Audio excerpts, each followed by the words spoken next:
नमस्कार दोस्तों, आज की बड़ी खबरों में आपका स्वागत है। चलिए नजर डालते हैं आज की बड़ी हेडलाइंस पर। फर्जी राशन कार्ड पर नहीं मिलेगा गेहूं चावल, इस तरीके से हो जाएंगे लिस्ट से बाहर। इसके बाद हम जानेंगे कि भारत ने लगाया टिकटॉक पर बैन तो बर्बादी के कगार पर पहुंची कंपनी, अब चीन में बना ऑफिस भी हो सकता है बंद। इसके बाद हम जानेंगे कि सुप्रीम कोर्ट ने कहा विकास दुबे के एनकाउंटर की जांच के लिए पूर्व जज की अध्यक्षता में पैनल बनाने पर विचार कर सकते हैं। इसके अलावा अच्छी खबर आई है, कोरोना वैक्सीन की टैक्सोसिटी स्टडीज सफल, अब इंसानों पर ट्रायल शुरू। अगली बड़ी खबर में हम जानेंगे कि इनकम टैक्स डिपार्टमेंट ने पहली बार दी टैक्स पेयर्स को इतनी बड़ी राहत, ऐसे करे घर बैठे अपना ITR वेरीफाई। आज की पहली बड़ी खबर में पेश है चीनी बीमारी का बिल्कुल ताजा अपडेट पूरे देश भर से। देश में संक्रमितों की संख्या 9,11,629 हो गई है।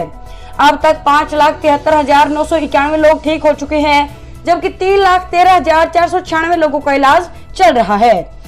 23,788 लोगों की जान जा चुकी है। ये आंकड़े कोविड-19 इंडिया.org के मुताबिक है।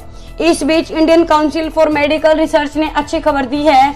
मंगलवार को काउंसिल के डायरेक्टर जनरल बलराम भार्गव ने बताया कि देश में कोरोना की 2 वैक्सीन पर काम चल रहा है।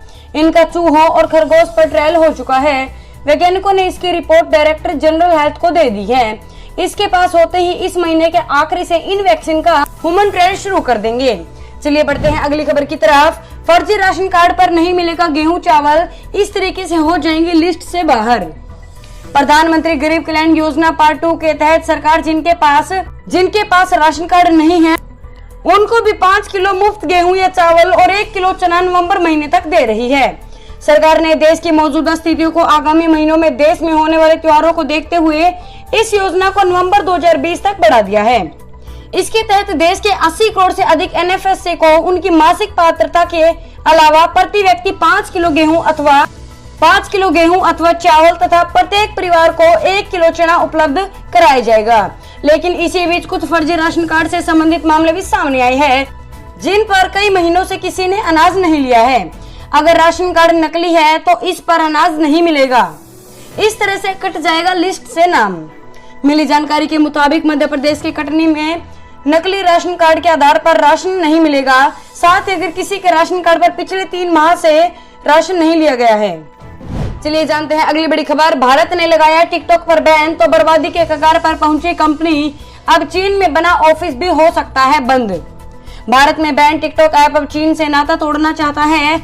बाइटडांस लिमिटेड ने कहा है कि अपने टिकटॉक कारोबार के कॉर्पोरेट ढांचे में बदलाव करने की सोच रहा है। कंपनी ने कहा कि अमेरिका की चिंता मूल कंपनी के चीनी ओरिजिन को लेकर है। इसको लेकर कंपनी के अधिकारियों की बैठक हुई। बैठक में शामिल एक अधिकारी के मुताबिक इसमें टिकटॉक के लिए एक नया मैनेजमेंट बोर्ड बनाने और चीन के बाहर ऐप के लिए एक अलग मुख्यालय स्थापित करने जैसे विकल्पों पर चर्चा की गई है। न्यूज एजेंसी ब्लूमबर्ग के मुताबिक शॉर्ट वीडियो और संगीत ऐप टिकटॉक का बाइटडांस से अलग अपना मुख्यालय नहीं है। ये चीन के कैमेन आइलैंड्स में स्थित है। वैश्विक आधार पर टिकटॉक अपना नया हेडक्वार्टर खोलने के लिए कई स्थानों पर विचार कर रहा है। बता दें इसके 5 सबसे बड़े कार्यालय Los Angeles, New York, London, Dublin और सिंगापुर में है। बात करेंगे आज की अगली बड़ी खबर की। कोरोना संकट के बीच इस भारतीय ई-कॉमर्स कंपनी ने जुटाया $1.2 अरब का निवेश। ई-कॉमर्स क्षेत्र की दिग्गज भारतीय कंपनी फ्लिपकार्ट ने वॉलमार्ट की अगुवाई वाले निवेशकों के समूह से $1.2 अरब की राशि जुटाई है। फ्लिपकार्ट में वॉलमार्ट की मेजोरिटी हिस्सेदार है। वॉलमार्ट में 2018 में $16 अरब का निवेश कर फ्लिपकार्ट की 77% हिस्सेदारी का अधिग्रहण कर लिया था।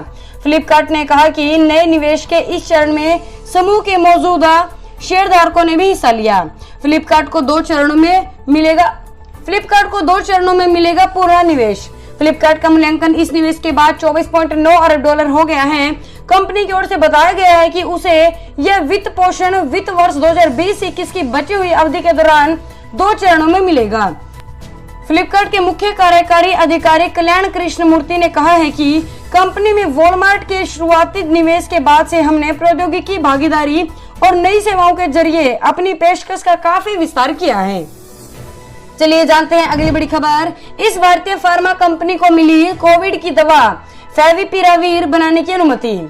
बायोफेयर इंडिया फार्मास्यूटिकल्स ने drug controller general of India यानी DCGI से कोविड-19 की दवा वेफिपिराविर के निर्माण का लाइसेंस प्राप्त किया है। इस दवा का इस्तेमाल कोविड-19 हल्के से मध्यम मामलों में किया जाता है। इसके अलावा DCGI की ओर से भारत में एक्टिव फार्मास्यूटिकल्स इंग्रेडिएंट्स का उत्पादन और इसके निर्यात के लिए भी मंजूरी दी गई है। बायोफोर इंडिया ने कहा कि तुर्की में एक स्थानीय साझेदार के सहयोग से API का निर्यात करने के लिए भी मंजूरी मिली और इसके अलावा कंपनी भारत में उत्पाद का व्यवसायीकरण करने के लिए कई भारतीय भागीदारों के साथ बातचीत कर रही है। वहीं इसके निर्यात के लिए बांग्लादेश और मिस्र की कंपनियों के साथ निर्यात के लिए बातचीत जारी है। बायोफोर के फाउंड और chief scientist officer Manik Reddy Pullagurla ने कहा है कि कोविड-19 महामारी ने दवा कंपनियों को सुरक्षा पर समझौता किए बिना प्रभावी समाधानों को जल्दी से जल्दी स्थापित और विकसित करने की आवश्यकता पर जोर दिया है। हमने सुनिश्चित किया है हमारे फेविपिराविर गुणवत्ता के उच्चतम मानकों को पूरा करते हैं। उन्होंने कहा हमारे विनिर्माण सुविधाएं अमेरिका और यूरोपीय संघ के नियमों का पालन करती है और हमारे पास ये सुनिश्चित करने के लिए कड़े आंतरिक इम्प्योरिटी कंट्रोल और गुणवत्ता जांच करते हैं। बात करेंगे आज की अगली बड़ी खबर की। इनकम टैक्स डिपार्टमेंट ने पहली बार दी टैक्स पेयर्स को इतनी बड़ी राहत। ऐसे करें घर बैठे अपना ITR वेरीफाई। CBDT ने बताया कि जिन टैक्स पेयर्स ने अपने रिटर्न्स को वेरीफाई नहीं किया है उन्हें सितंबर के अंत तक इसे वेरीफाई करने का मौका दिया जा रहा है। Tax payers ITR V form की साइंड कॉपी इनकम टैक्स विभाग को भेज सकते हैं। यह 5 इलेक्ट्रॉनिक माध्यम में से किसी भी तरीके से वेरीफाई करा सकते हैं। आपको बता दें कि बिना वेरिफिकेशन के इनकम टैक्स रिटर्न दाखिल करने की प्रक्रिया अधूरी है। वेरिफिकेशन के बाद ही आयकर विभाग आपके ITR को प्रोसेस करता है। अगर किसी टैक्स पेयर्स ने तय तारीख तक ITR फाइल कर दिया है लेकिन अगले 120 दिन में उसका वेरिफिकेशन नहीं करता है तो आयकर विभाग यह मानता है कि आपने ITR फाइल ही नहीं किया है। इस स्थिति में आयकर विभाग आपको नोटिस जारी कर सकता है। बात करेंगे आज की अगली बड़ी खबर की। शिवसेना ने मुखपत्र में लिखा पायलट की महत्वाकांक्षा मुख्यमंत्री बनने की है। उनका अहंकार राजस्थान की सरकार को अस्थिर कर रहा है। राजस्थान में जारी सियासी हलचल के बीच शिवसेना ने बागी तेवर अख्तियार करने वाले सचिन पायलट की तुलना चूहे से की है। शिवसेना ने पार्टी के मुखपात्र सामना की संपादकीय में लिखा है सचिन पायलट का अहंकार राजस्थान सरकार को अस्थिर करने के पीछे भाजपा का हाथ। इसके लिए शिवसेना ने भाजपा को जिम्मेदार ठहराया है। सामना ने लिखा है गढ़वान में सैनिकों की शहादत को भूलकर भाजपा राजस्थान में खरीद फरोख्त में लगी है। एक और जहां देश कोरोना संकट से जूझ रहा है वहीं भाजपा ने कुछ अलग ही उपद्रव मचाया हुआ है। इस दौरान भाजपा ने मध्य प्रदेश में कांग्रेस की कमलनाथ सरकार गिराई। चलिए जानते हैं अगली बड़ी खबर। सुप्रीम कोर्ट ने कहा विकास दुबे के एनकाउंटर की जांच के लिए पूर्व जज की अध्यक्षता में पैनल बनाने पर विचार कर सकते हैं।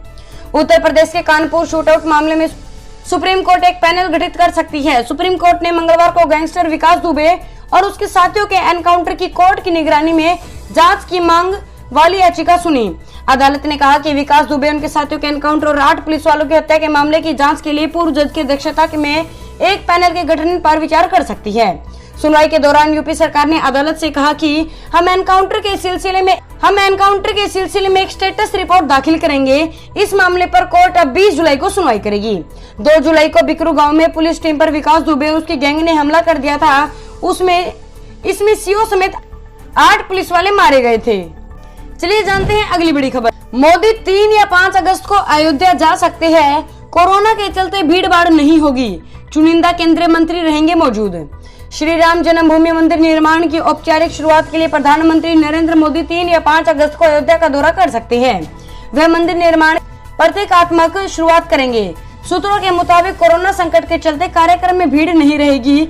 गृह मंत्री अमित शाह, रक्षा मंत्री राजनाथ सिंह सरीखे कुछ केंद्रीय मंत्री और भाजपा अध्यक्ष JP नड्डा मौजूद रह सकते हैं। ट्रस्ट की अगली बैठक 18 जुलाई को होनी है। प्रधानमंत्री के दौरे के औपचारिक घोषणा अगले हफ्ते होने की उम्मीद है। कोरोना संकट के कारण अप्रैल में होने वाले श्री राम जन्मभूमि ट्रस्ट की दूसरी बैठक टल गई थी। बैठक अब 18 जुलाई को अयोध्या में होगी। इसमें प्रधानमंत्री के कार्यक्रम, मंदिर निर्माण पर संभावित खर्च का आकलन, अभी तक मिले दान समेत कई मुद्दों पर चर्चा की जाएगी।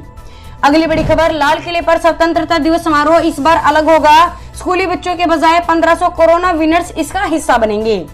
कोरोना महामारी के कारण भारत के इतिहास में पहली बार लाल किले में स्वतंत्रता दिवस समारोह अलग ढंग से मनाया जाएगा। पिछले साल की तुलना में इस साल केवल 20% वीवीआईपी या दूसरे लोग प्रधानमंत्री मोदी के लाइव भाषण को देख पाएंगे। इस बार समारोह में महामारी में जीतने वाले 1500 कोरोना विनर शामिल होंगे। इस समारोह में बच्चे नहीं शामिल हो सकेंगे। रक्षा सचिव अजय कुमार और एएसआई डायरेक्टर जनरल ने पिछले हफ्ते लाल किले का दौरा कर तैयारियों का जायजा लिया था। चलिए जानते हैं अगली बड़ी खबर। सरकार बचाने के लिए गहलोत का दाव, 16 जुलाई को हो सकता है मंत्रिमंडल का विस्तार। 3 मंत्रियों की बर्खास्तगी के बाद 8 पद खाली। सचिन पायलट को उप मुख्यमंत्री पद से बर्खास्त करने के बाद अब अशोक गहलोत नाराज विधायकों को साधने में जुट गई है। सूत्रों के अनुसार नए घटनाक्रम में अशोक गहलोत अब 16 जुलाई को मंत्रिमंडल का विस्तार कर सकते हैं। इसमें उन विधायकों को जगह मिल सकती है जो नाराज है। गहलोत ने आज शाम 7:30 बजे मुख्यमंत्री आवास में कैबिनेट मंत्रियों की बैठक बुलाई है। चर्चा है कि इस दौरान सभी मंत्री सामूहिक तौर पर इस्तीफा दे सकते हैं। करेंगे आज की अगली बड़ी खबर की अच्छी खबर। कोरोना वैक्सीन की टॉक्सिसिटी स्टडी सफल, अब इंसानों पर ट्रायल। देश में कोरोना संक्रमित मरीजों के इलाज को लेकर एक खुशखबरी है। भारतीय आयुर्विज्ञान अनुसंधान परिषद यानी आईसीएमआर ने बताया है कि कोरोना के इलाज के लिए 2 स्वदेशी वैक्सीन का ट्रायल चल रहा है। वैक्सीन की जानवरों पर टॉक्सिसिटी स्टडीज सफल रही है। आईसीएमआर के महानिदेशक डॉक्टर बलराम भार्गव ने मंगलवार को प्रेस कॉन्फ्रेंस में बताया कि अध्ययन के आंकड़े देश के ड्रग कंट्रोलर जनरल यानी कि डीजीसीआई को भेज दिए गए हैं। दोस्तों, इस वीडियो को लेकर आपका क्या कहना है हमें कमेंट करके जरूर बताएं। वीडियो को लाइक करें और चैनल को सब्सक्राइब करके घंटी के बटन को दबाएं। साथ ही साथ अपने दोस्तों के साथ इस वीडियो को ज्यादा से ज्यादा शेयर करें। धन्यवाद।